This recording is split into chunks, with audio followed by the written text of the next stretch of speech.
আজকে আপনাদেরকে দেখাবো খুব সুন্দর একটি বৌদ্ধ বিহার। আজকে চলে আসলাম কাহারগোনা মিঞ্জিতলা সংগ্রাস অবদৃশ্য পারিজাতারাম বিহারে। আপনারা অবশ্যই জানেন এটি বাঁশখালীর মধ্যে অবস্থিত। এই বাঁশখালীতে তিনজন সংগ্রাজের জন্মভূমি। সপ্তম সংগ্রাস অবধূত মস্তবীর, নবম সংগ্রাস নাগেশ মস্তবীর এবং একাদশ সংগ্রাস শাসনশ্রী মস্তবীর।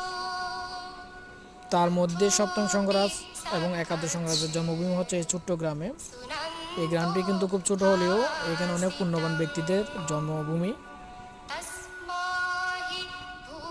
রুদ্র উজ্জ্বল সুন্দর আকাশের নিচে বিহারটিকে দেখতে খুব সুন্দর লাগতেছে। বিহারটির প্রাঙ্গণ বিভিন্ন রঙের ফুলের গাছে ভরা। বিভিন্ন জাতের ফুলের গাছে বিহারটিকে আরো মনোমুগ্ধকর করে তুলেছে।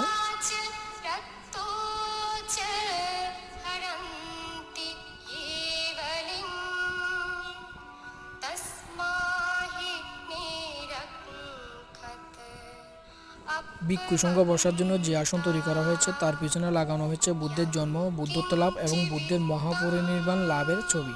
বিহারের যে অংশটি আমাকে খুবই বেশি আকৃষ্ট করেছে সেটি হচ্ছে বুদ্ধের আসন, অর্থাৎ বুদ্ধের রুম, যেখানে বুদ্ধের প্রতিবিম্ব রাখা হয়েছে। সেই আসনটি দেখতে কিন্তু খুবই মনোরম, খুবই সুন্দর, খুবই আকর্ষণীয়, যা সাধারণত বিভিন্ন বিহারে দেখা যায় না।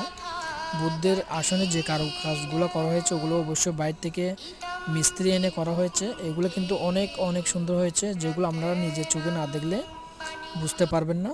আসলে অনেক সুন্দর তাদের হাতের কারুকার্য, যেটা আমি দেখে খুবই মুগ্ধ হয়েছি।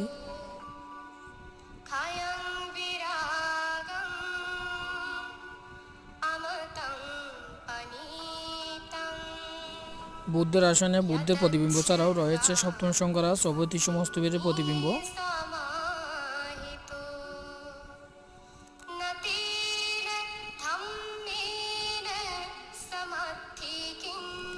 এই পাশে রয়েছে একাদশ সংগ্রাস শাসনশ্রী মস্তবীরের প্রতিবিম্ব।